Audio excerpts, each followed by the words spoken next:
Hey everyone, so today there's a ban list for modern, not for modern, for Magic the Gathering, which is interesting because Modern Horizons 3 is right around the corner. So I wanted to record and talk about it because I think this is going to be an interesting list because it's in such close proximity to a set that is realistically going to like reshape the entire game around it, just like the last one did. So let's get into it. There we go, modern. Cool. Okay, so we know one card that's getting on this ban list with the explanation of pauper bans for May 13th. Let's get into it. May 13th, Legacy, Vintage, and Pauper. All cards that bring a sticker or attraction into the game are banned. For a full list of cards, click below. Okay, so I got a slight spoiler on this because a friend told me that I would be upset with the ban list. So the reason for this, and then, oh, hey, Pauper, all the glitter's banned. Good. I'll talk about it in a second, but I am willing to bet that I can just like see the future and tell you exactly why these cards are banned. And it's for one little guy right down here, Blank Goblin. So for those of you who don't know, Blank Goblin sees some play in Legacy as part of Goblins, and sees play in Pauper as part of like combo decks, namely like the Goblin combo deck with First Day of School. But yeah, I think it's the reason to ban all of these is probably just so that like future-proofing banning this, because they actually had to change the mechanics of how stickers work for Blank Goblin specifically in Magic Arena, or not Magic Arena, Magic Online, because it sees play there. This does affect me personally, though. So the list that I play in Legacy is I play Nick Fit. And sometimes for fun at FNM, I will just sleeve up the Most Dangerous Gamer and an attraction deck and take it with me to Legacy Night because it's fun. So this is actually an attack on my livelihood personally. And then Pauper, all the glitters banned. So I actually want to see what they say. I can tell you exactly why they banned all the glitters right now, so we don't even have to scroll to that shit. All the glitters is banned because, so artifact decks will always be good in Pauper, right? The artifact lands being legal is part of the format's like core identity. They ban around the artifact lands. That's why shit like Sojourner's Companion is banned. It's the same reason how they'll ban around like Dark Ritual, because they like that Dark Ritual is legal in the format, even if it's maybe not the healthiest thing. I think that Dark Ritual should be banned though. But that's neither here nor there because that's not on this list.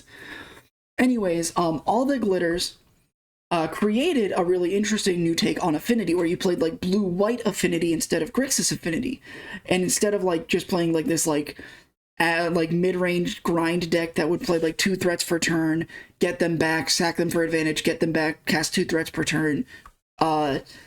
You play just like Hammer Time, just like modern Hammer Time, right? You play an Ornithopter, you play a Thravid Inspector, you make a clue, you slap this on a guy, you get in for like 8 on like turn 4. That being said, this one card has become kind of problematic. It started straying out of that deck. It started seeing play in Boros Synthesizer, because it gives that deck the ability to just like slap in huge damage out of nowhere. And it started seeing play in a new deck, a Jeskai Affinity deck, that was essentially just like blue-white Affinity, but you get to play Galvanic Blast, realistically. And then, people started like messing with it outside of Affinity. Now that we have copies 5 through 8 of Thravid Inspector in the form of Novice Inspector, it's really, really, really easy to make all that glitters just like huge. And because of the way that Pauper works, while there's a lot of artifact interaction, you have to be smart with it. You can't just like knock your opponents off of artifacts the way you can in like Modern or Legacy. You have to like selectively take out key pieces with stuff like Dust to Dust. So all that glitters doesn't care about that because it just counts the total of artifacts, meaning that you can slap it on whatever. So if you want to stop all the glitters, you have to either specifically hold up enchantment removal for all that glitters or creature removal for the thing that it's on, because if you don't hold up interaction, you're taking 8 damage, 9 damage just out of nowhere. It's Infect. It has kind of like turned a lot of the format into like Infect decks, interestingly, without obviously like I've got Infect on the brain from the last video, but turning decks into Infect, or rather, turning like 4 or 5 different decks into Infect in the same format is kind of a bad thing for the game. So seeing this banned means that Affinity, I think that Azorius Affinity probably just like fucking dies here, because it's not worth playing over Grixis. Boros Synthesizer is still really strong. But yeah, so that's it. Anyways, Legacy and Vintage. So I think it's weird to ban this in Vintage. It probably has to do with why they're banning it. Blind Goblin has become reasonable to play in Legacy, and it's leading to some awkwardness in tournaments. Not only do Goblin players need to create and bring a sticker deck, many decks that feature clones, such as Metamorph, feel obligated to bring sticker decks on the off chance they're able to copy Blind Goblin. Okay, so this is actually true and really interesting because I can speak on this from experience. So like I said, I play Gamer in Legacy. And so one of the guys at my locals also plays Check Pile, right? The 4-color like Atraxa value deck. And we were talking one day and he was like, yeah, I've debated several times building an attraction deck for Check Pile, even if I'm not playing attraction cards, so that in the games where it's correct for me to steal or copy Gamer, like it does something, So that's interesting that's like what's getting these cards banned. I think that you definitely didn't have to do this for all because this one card is playable. I think if you wanted to ban sticker cards, that's fine, but like none of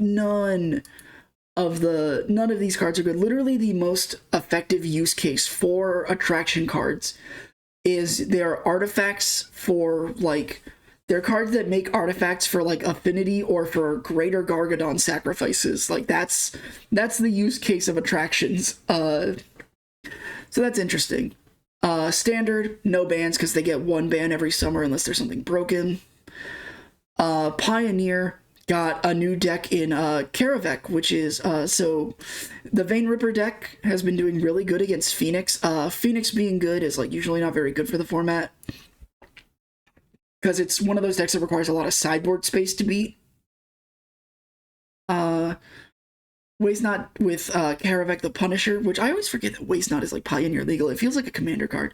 Anyways, Karavek with Go Blank is like really, really strong. What you do is you like target an opponent's like creature with like a kill spell, and then you just like flash back a Thoughtseize from your graveyard and just like rip cards out of your opponent's hand, and you're just like Waste Nodding the whole time. It's very, very funny.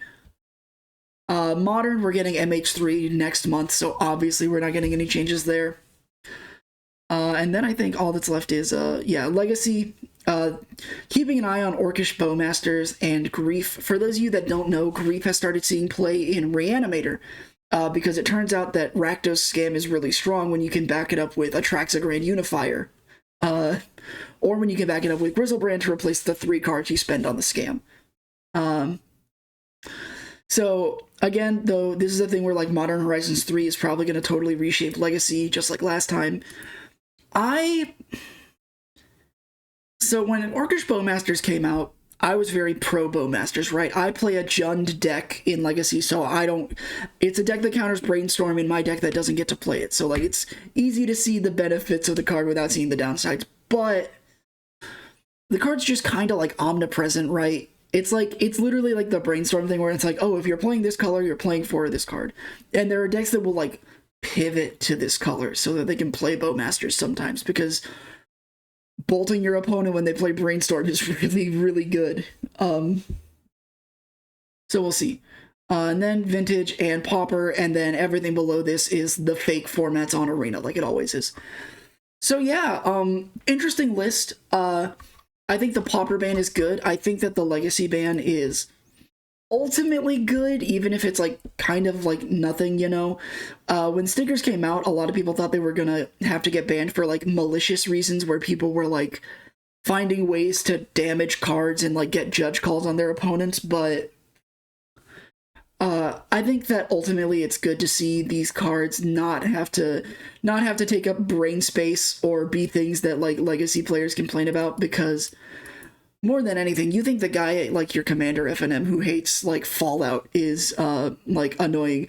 Talk to the guy who's mad that like the galaxy shocklands exist in fucking like modern and legacy. Oh my god. That being said, I'm excited for MH3 and seeing how these cards can shake up the format, and I hope to see you guys in the next one.